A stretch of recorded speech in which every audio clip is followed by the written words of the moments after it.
বিজয় কি এমনি এমনি হবে? কিভাবে বিজয় লাভ করবে আল্লাহ বলছেন সূরা মুহাম্মাদে। কোন সূরায় বলেন?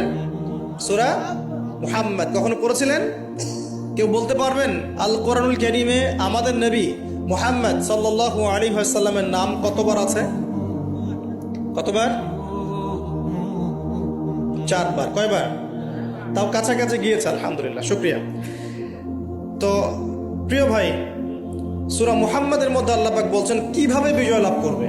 কিভাবে বিজয় লাভ করবে আল্লাহ পাক বলছেন খুব ছোট্ট করে, ইন তানসুরুল্লাহা ইয়ানসুরকুম ওয়া ইউসাব্বিত আকদামাকুম। আল্লাহ বলছেন তোমরা সবাই, মানে উম্মতে মুহাম্মাদী, তোমরা যদি আল্লাহকে সাহায্য করো আল্লাহ তোমাদেরকে সাহায্য করবে। শুধু তাই না, ওয়া ইউসাব্বিত আকদামাকুম, তোমাদের পা পদযুগলকে আল্লাহ পাক দৃঢ় করে রাখবেন, পিছলে যাবে না ইনশাআল্লাহ।